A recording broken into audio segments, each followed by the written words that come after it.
ঠিক এই রকমই একটা বন্দুক নিয়ে কালকে অনন্য মামুন একটা পোস্ট করেছিল না, দানবের বন্দুকের মানে কিনছে অনন্য মামুন, ঠিক এরকম একটা বন্দুক, মানে প্রায় এরকম টাইপের বলতে পারেন, এর থেকে মডেলটা একটু হালকা আলাদা, তবে একটা বন্দুক নিয়ে অনন্য মামুন বারবার এরকম এরকম করছে।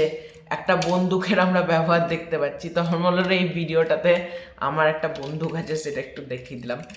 তো আজকে যে ব্যাপারটা নিয়ে কথা বলবো সেটা হলো যে আসন্ন কুরবানি ঈদে, মানে যেটা আসতে চলেছে ঈদুল আজহাতে, সেখানে আমরা তো সকলে জানতাম মেগাস্টার শাকিব খান তাণ্ডব সিনেমাটা আনছে, যেটা পরিচালনা করছেন রায়হান রাফি, প্রডিউস করছে SVF আলফায়া চরকি।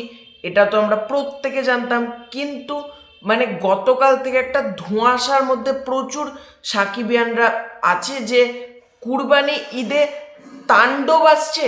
মানে কারণ এখনো তো তাণ্ডবের অফিসিয়াল অ্যানাউন্সমেন্ট হয়নি, কিন্তু অনন্য মামুন কিন্তু দানব বলে একটা সিনেমার অফিসিয়াল অ্যানাউন্সমেন্ট কিন্তু অলরেডি করে দিয়েছেন। তো প্রচুর সাকিবিয়ানরা এটা মনে করছেন যে কুরবানি ঈদে তাণ্ডব নয়, বরং অনন্য মামুনের সাথে দানব সিনেমাতে মেগাস্টার শাকিব খান কাজ করতে চলেছেন এবং সেটা রিলিজ করবে কুরবানি ঈদে।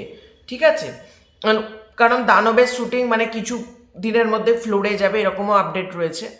তো প্রথমে একটা ব্যাপার তোমাদেরকে ক্লিয়ার করে দিচ্ছি, মানে কিছু মানুষ বলছে অনন্য মামুনকে চায় না, কিছু মানুষ বলছে শাকিব খানের সাথে অনন্য মামুন আসুক। দেখো, ওটা মেগাস্টারের সম্পূর্ণ নিজস্ব ব্যক্তিগত মতামত। উনি না জেনে না বুঝে নিশ্চয়ই স্ক্রিপ্টে ইয়েস করবেন না, উনি সব কিছু পুরো ব্যাপারটা উনি পুরোপুরি দেখবেন, তারপরে তো উনি স্ক্রিপ্টটা লক করবেন, মানে স্ক্রিপ্টে উনি কাজ করবেন নাকি। এবং দানব সিনেমাতে যে মেগাস্টার শাকিব খানই থাকতে চলেছে এটারও তো কোনো নিশ্চয়তা খবর নেই, কারণ কিছুদিন আগে বিভিন্ন নিউজ পোর্টালের মারফত এটা শোনা যাচ্ছিল শরীফুল রাজকে কিন্তু আমরা দানব সিনেমাতে দেখতে পেতে পারি। এবার শরীফুল রাজের যে প্রচুর ফ্যান বেস রয়েছে এটা তো বলবো না, তবে শরীফুল রাজ একজন ভালো অভিনেতা নিঃসন্দেহে। শরীফুল রাজ মানে বাংলাদেশের 10টা টপ অভিনেতার মধ্যে শরীফুল রাজের নাম কিন্তু অতি অবশ্যই থাকবে। ঠিক আছে, তো শরীফুল রাজের ফ্যান বেস প্রচুর নেই, কিন্তু শরীফুল রাজ প্রচণ্ড ভালো একজন অভিনেতা। তো শোনা যাচ্ছে শরীফুল রাজও থাকতে পারে। সুতরাং আগে থেকে আমরা কেন ধোঁয়াশার মধ্যে চলে যাব, এটা হলো প্রথম কথা। আসল সত্যি হলো, আমি তোমাদেরকে ক্লিয়ার করে দিচ্ছি, কুরবানি ঈদেই কিন্তু মেগাস্টার শাকিব খান তাণ্ডবই আনছে। এটা নিয়ে কোনো ধোঁয়াশা, কোনো জলঘোলা কিছুরই করার দরকার নেই, কারণ রায়হান রাফি এই সিনেমাটা জোর কদমে প্রি প্রোডাকশনের কাজ চলছে। এবং যিনি পরিচালক মানে আলফায়ের কর্ণধার সাহারিয়া শাকিল, উনি নিজে ব্যাপারটাকে কিছুদিন আগে বলেছেন যে কুরবানি ঈদে ঈদুল আজহাতে তাণ্ডব রায়হান রাফি তৈরি করছে, যেটা প্রোটাগনিস্ট শাকিব খান।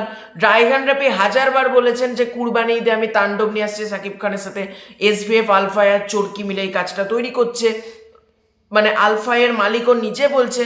এবং অনন্য মামুন যদি এখনো শুটিংটা স্টার্ট যদি না করে কুরবানি ঈদে আনতে পারবে না, কারণ অনন্য মামুনের একটু আছে ঢিলামি, একটু মানে আগে থেকে মানে বেশি বাড়িয়ে বাড়িয়ে লেখেন, বেশি বাড়িয়ে বাড়িয়ে পোস্ট করেন।